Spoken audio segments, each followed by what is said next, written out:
کا بہت شکریہ، بڑی مہربانی.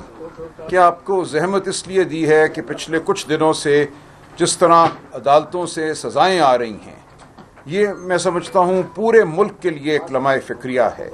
ہمارے عدالتی نظام کو ایک آلہ بنا دیا گیا ہے، ایک آلہ شفافیت کا، آواز کو دبانے کا، جمہوری آئینی حقوق کو ختم کرنے کا. 10 سال کی سزائیں دی جا رہی ہیں. کس بنیاد پر؟ یہ پوری قوم کو پتہ ہونا چاہیے کہ کیوں یہ 10 سال کی سزائیں عمر ایوب صاحب کو دی گئی ہیں، شبلی فراز صاحب کو دی گئی ہیں، پنجاب اسمبلی میں ہمارے leader of the opposition Ahmed Bhachar sahib کو دی گئی ہیں، احمد چٹھا صاحب کو دی گئی ہیں، بلال اعجاز صاحب کو دی گئی ہیں، اور آج ایک ہمارے ساتھی کو عمر قید سنا دی گئی ہے. تو مقصد ان سزاؤں کا صرف یہ ہے کہ پاکستان کی عوام دہشت زدہ ہو جائے، پاکستان کی عوام یہ سمجھے کہ آگے کوئی راستہ نہیں ہے. اور یہ بھول ہے ان لوگوں کی جو پاکستان کی عوام کو دہشت زدہ کرنا چاہتے ہیں. پاکستان کی عوام اب حقیقی آزادی چاہتی ہے، جمہوریت چاہتی ہے. پاکستان کی عوام ڈر کے نہیں رہنا چاہتی، خوف سے نہیں رہنا چاہتی. تو میں عرض کر رہا تھا کہ جو سزائیں ہوئی ہیں ہمارے دوستوں کو، عمر ایوب صاحب کو، شبلی فراز صاحب کو، دیگر جو ہمارے پنجاب اسمبلی کے ممبران ہیں، دیکھیں آپ کو پتہ ہونا چاہیے کہ یہ سزا کیوں ہوئی ہے. ان سب پر ایک الزام ہے. الزام یہ ہے کہ 9 مئی کے حوالے سے انہوں نے ایک سازش میں شمولیت اختیار کی. کہا یہ جاتا ہے، جو کہ بالکل غلط ہے، جس کو ہم رد کرتے ہیں، کہ عمران خان صاحب نے ایک میٹنگ کی 4 مئی 2023 کو چکری میں، وہاں رکے وہ موٹر وے کے کنارے، اور ایک میٹنگ کی انہوں نے. پھر کہا جاتا ہے کہ ایک میٹنگ انہوں نے کی لاہور زمان پارک میں اپنی رہائش گاہ پہ 7 مئی کو.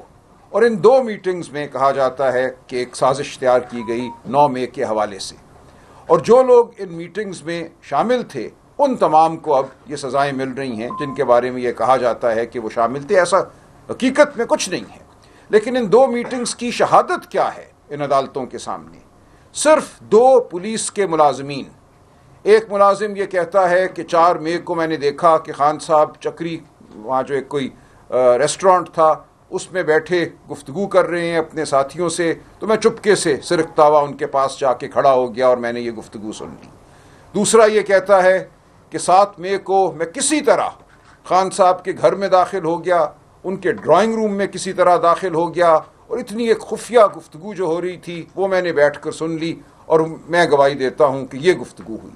تو یہ 2 صرف پولیس کے ملازمین کی گواہی ہے یا شہادتیں ہیں، جس کی بنیاد پہ یہ 10 سال کی سزائیں دی جا رہی ہیں. اور یہاں یہ یاد رہے کہ انہی گواہیوں کو سرگودا کی ایک عدالت نے، اینٹی ٹیررسٹ کورٹ نے، بالکل لغو قرار دیا تھا.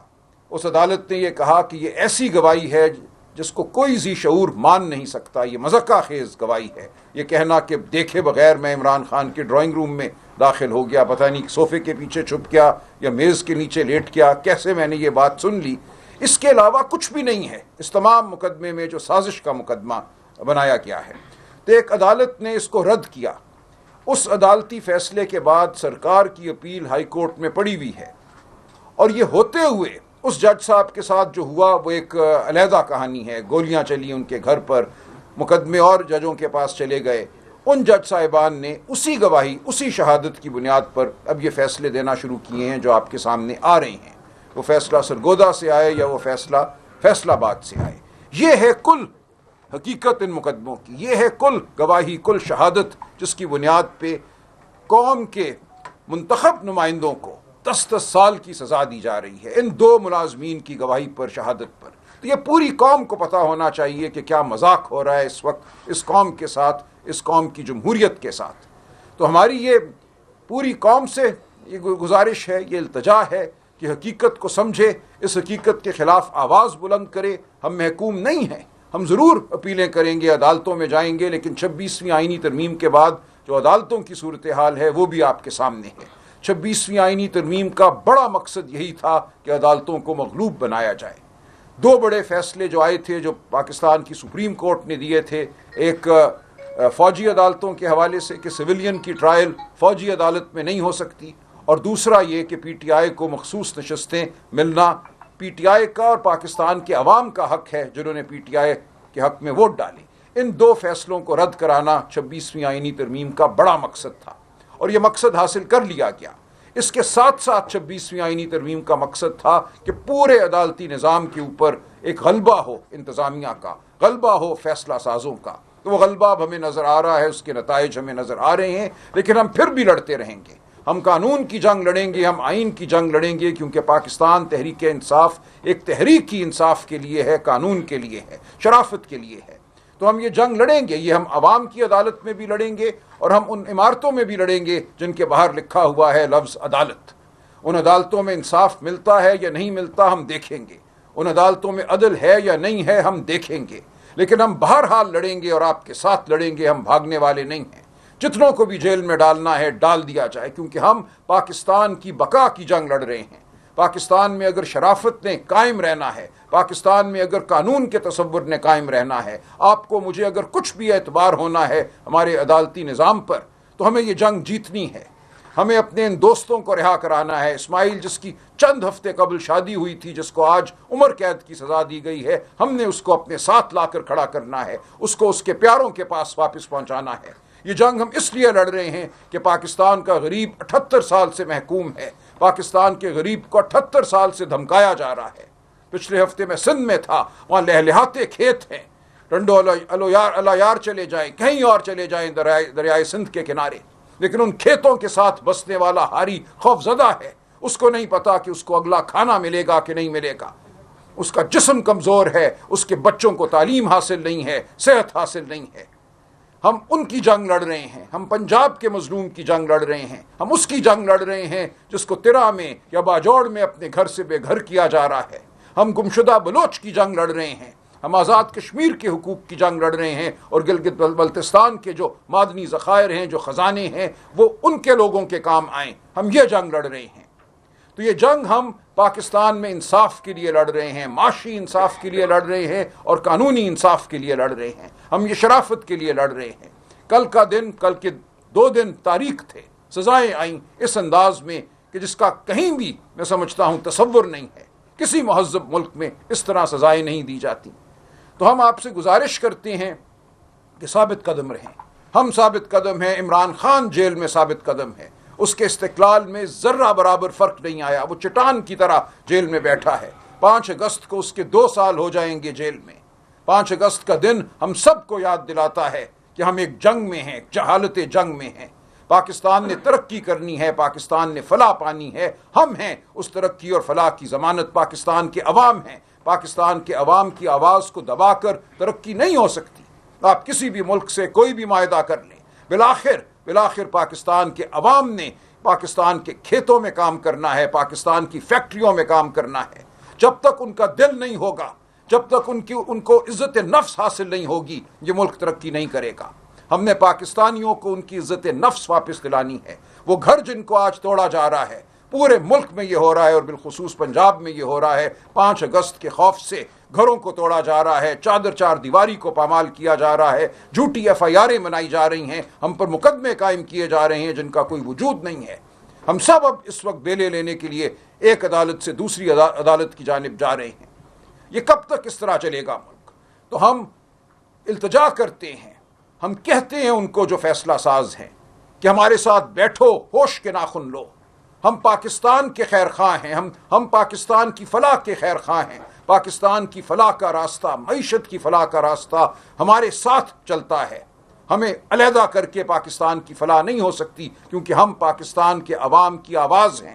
پاکستان کے عوام کی آواز کو سنو، کسان کی آواز کو سنو، مزدور کی آواز کو سنو، ہاری کی آواز کو سنو، بلوچ کی آواز کو سنو، خیبر پختونخوا کے ان لوگوں کی آواز کو سنو جن کے اوپر ڈرون حملے ہوئے ہیں، جو آج خوفزدہ بیٹھے ہیں۔ پورا ملک آج خوفزدہ بیٹھا ہے۔ یہ ترقی کی علامت نہیں ہے۔ ترقیاں قومیں اس طرح نہیں کیا کرتی۔ تو ہم بالکل درد مندانہ اپیل کرتے ہیں پاکستان سے، پاکستانیوں سے، ان لوگوں سے جو پاکستان پر حاوی ہیں، وہ لوگ جو پاکستان کی خیر چاہتے ہیں، کہ آئیے ہم سب مل کر بیٹھیں، اس ملک میں انتشار کو ختم کریں، اس ملک میں لاقانونیت کو ختم کریں، اس ملک سے ظلم کو ختم کریں اور آگے بڑھیں۔ ہم سب ہاتھوں میں ہاتھ دے کر آگے بڑھ سکتے ہیں۔ اس ملک میں کوئی تنازع نہیں ہونا چاہیے۔ ہم سب اکٹھے ہیں، ہم سب کا مستقبل اکٹھا ہے، ہمارا حال سانجھا ہے۔ تو میری آپ سب سے یہ گزارش ہے، آپ کے ذریعے پاکستان کی قوم سے یہ گزارش ہے کہ ہمارا ساتھ دیجئے پاکستان کو ایک فلاحی مملکت بنانے کے لیے، جہاں امن ہو، جہاں انصاف ہو، جہاں قانون ہو، اور جہاں عزت نفس ہم سب کی قائم رہے۔ بہت شکریہ۔ کوئی سوال ہو تو میں اکرم رجب صاحب یہ بتائیے گا، آپ نے کہا پاکستانیوں کی عزت نفس واپس کرانی ہے ہم نے، اور ہم دیکھ رہے ہیں کہ ادھر خیبر پختونخوا میں لوگوں کی عزت نفس مجروح ہو رہی ہے، کچھ دنوں سے کافی افراتفری ہے قبائلی اضلاع میں، ملیکنڈ اور جنوبی اضلاع میں۔ اوپر سے وزیر اعلیٰ بھی یہ کہتے ہیں کہ ہم نے آپریشن کی اجازت دی ہے، کارروائی جاری رکھیں گے، تو کیا ہوگا؟ امن کیسے قائم ہوگا؟ یہاں پہ بدامنی کا ماحول ہے، لوگوں کو کس طرح لے کے چلیں گے؟ دیکھیے، میری وزیر اعلیٰ صاحب سے کل اس حوالے سے گفتگو ہوئی ہے، انہوں نے تفصیل سے یہ سمجھایا ہے کہ ان علاقوں میں، کچھ مخصوص علاقوں میں داعش کے جنگجو بھی موجود ہیں، ٹی ٹی پی کے جنگجو بھی موجود ہیں، ان کے ہوتے ہوئے ہر ایک کے جان و مال کو خطرہ ہے۔ یہ ایک انتہائی مشکل صورتحال ہے، لیکن میں اصولی طور پر آپ سے اتفاق کرتا ہوں کہ کسی سویلین آبادی پر کوئی ملٹری آپریشن نہیں ہونا چاہیے، کسی کو اپنے گھر میں بیٹھے اپنی جان اور مال کے حوالے سے خوف نہیں ہونا چاہیے۔ تو ہمیں اس مسئلے کا حل نکالنا ہے۔ اس وقت جو صورتحال ہے، جو ہمیں بتایا جا رہا ہے کہ یہ جنگجو لوگوں کے گھروں میں پناہ لیے ہوئے ہیں، وہ عام لوگوں کو ڈھال بنا رہے ہیں، تو ہم نے عام لوگوں کو ڈھال نہیں بننے دینا، ان کی زندگیوں کو ہم نے محفوظ رکھنا ہے، اور اگر اس حوالے سے ایک بھی جان جاتی ہے تو یہ بہت افسوس کی بات ہے، ہمارے سر جھک جاتے ہیں۔ تو ہم ساتھ ہیں اپنے ان بھائیوں کے، بہنوں کے، جو اس وقت اس صورتحال سے دوچار ہیں، جو اس جنگ کی حالت سے گزر رہے ہیں۔ ہمیں بہت افسوس ہے، میں وزیر اعلیٰ سے پھر بات کروں گا کہ اس معاملے کو سلجھایا جائے اور بالکل اعتماد میں لیا جائے ان علاقوں کے لوگوں کو۔ یہ فیصلہ ان کا اپنا ہونا چاہیے۔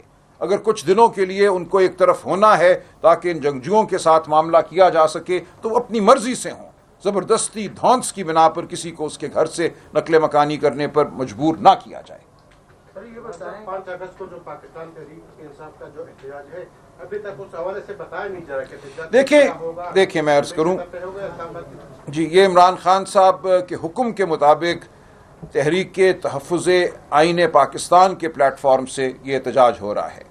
تحریک تحفظ آئین پاکستان کے سربراہ محمود خان اچکزئی صاحب ہیں، سینئر وائس چیئرمین علامہ ناصر عباس صاحب ہیں، اس میں پی ٹی آئی کی طرف سے سیکرٹری جنرل اسد کیسر صاحب ہیں، اس میں ہمارے انفارمیشن سیکرٹری جناب صاحبزادہ حامد رضا صاحب ہیں، اس میں ہمارا ساتھ دے رہے ہیں اختر جان مینگل صاحب کے لوائی کے مصاحبین، ان کی جماعت ہمارے ساتھ ہے، سندھ میں زین شاہ صاحب ہمارے ساتھ ہیں، اور دیگر بہت سے دوست ہیں جو ہمارے ساتھ چلنے کو تیار ہیں۔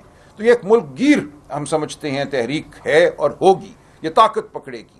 ملک کے دانشور ہم سے گفتگو کر رہے ہیں، ملک کے صحافی ہم سے گفتگو کر رہے ہیں، ہم پاکستان کی فلاح کے لیے، بنیادی حقوق کے لیے آگے بڑھنا چاہتے ہیں۔ یہ کوئی ایک دن کا معاملہ نہیں ہے کہ کسی نے ایک دن ٹرک پہ بیٹھ کے لوگوں کو لے کر کسی ایک شہر کی جانب آنا ہے۔ ہم پورے پاکستان کو کہہ رہے ہیں اس تحریک کے ذریعے کہ اپنی اپنی جگہ اپنی آواز بلند کرو۔ کیا خد و خال ہوں گے وہ صوبائی صدور، صوبائی کوارڈینیٹر جو ہیں ہمارے اور تحریک تحفظ آئین پاکستان کے، وہ اپنے اپنے علاقے میں رائے عمل خود طے کر رہے ہیں۔ تو اس میں ایسا نہیں ہے کہ ہم قوم کو یا کسی گروہ کو ایک مخصوص جگہ بلا رہے ہیں، اسلام آباد ہو یا لاہور ہو یا کراچی ہو، ہر جگہ ہم پوری قوم کو یہ کہہ رہے ہیں کہ اپنے گھروں سے باہر نکل کر آئین اور قانون کے مطابق اپنی آواز بلند کرو۔ سلمان اکرم راجہ صاحب یہ بتائیں کہ سینٹ انتخابات حال ہی میں ہوئے تو یہاں پر ایک عجیب ماحول پیدا ہوا پارٹی کے اندر بھی۔ عرفان سلیم کی اگر ہم بات کریں، عائشہ بانو اور اس طرح پرم ذیشان، پھر کل جو انتخابات ہوئے تو سائمہ خالد پی ٹی آئی کے ایک ورکر تھی، اس نے پریس کانفرنس بھی کیا اور کہا کہ میں ایک ورکر ہوں اور یہاں پی ٹی آئی میں ورکرز کو اس طرح عزت نہیں دی جا رہی۔ تو بظاہر یہی نظر آ رہا ہے کہ جو پہلے نام عرفان سلیم وغیرہ شامل تھے وہ آپ لوگوں نے ہٹا دیے اور دیگر نام جو ہے شامل کیے گئے۔ اس حوالے سے کیا کہیں گے آپ؟ دیکھیے، میں بالکل اس موقف کا حامی ہوں کہ پاکستان تحریک انصاف میں میرٹ کی بنیاد پہ تمام ٹکٹ ملنے چاہیے۔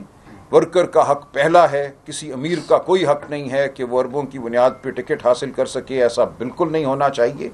جو اپنا خون پسینہ دیتے ہیں سب سے پہلا حق ان کا ہے، تو اس اصول پہ تو کوئی دو آرا نہیں ہے۔ دیکھیں، یہ نام جو ہیں ایک پیچیدہ معاملہ تھا، لیکن ایک چیز بالکل واضح ہو کہ عمران خان صاحب سے ہمارا رابطہ پچھلے 15-16 ہفتوں سے بہت محدود کر دیا گیا ہے۔ میں پچھلے 16 ہفتوں میں صرف 2 دفعہ 24 اور 25 مئی کو چند منٹوں کے لیے خان صاحب سے ملا ہوں. اسی طرح ان کی بہنوں کا رابطہ بھی بہت محدود کر دیا گیا ہے. وہ کلا کو نہیں ملنے دیا جا رہا. جو ان کے سیاسی رفقا ہیں ان کو اکتوبر 2024 سے ان سے نہیں ملنے دیا گیا. تو اس تمام صورتحال میں جو فیصلے ہو رہے ہیں وہ بالآخر خان صاحب ہی کرتے ہیں. کوشش ہماری یہی ہوتی ہے کہ خان صاحب تک بات پہنچ جائے اور انہی کی رائے جو ہے وہ باہر آئے اور اسی کی بنیاد پر فیصلہ ہو. تو کچھ غلط فہمیاں یہ پیدا ہوئی کہ جو 6 نام سینٹ کے لیے جو 21 جولائی کو الیکشن ہوا، وہ 6 نام یہاں کی پارٹی نے، وہ خیبر پختونخوا کی پارٹی ہو یا مرکزی پارٹی ہو، اس پارٹی کے طے کردہ نہیں تھے. وہ 6 کے 6 نام جو تھے خان صاحب کے اپنے طے کردہ تھے. سوال صرف یہ تھا کہ کیا ہمیں 4 جنرل سیٹوں کے لیے لڑنا چاہیے ایک معاہدے کے تحت، یا ہمیں ایک 5ویں سیٹ جو عرفان سلیم کو جا سکتی تھی یا خرم ذیشان کو میں آنا چاہیے. یہ تنازع تھا.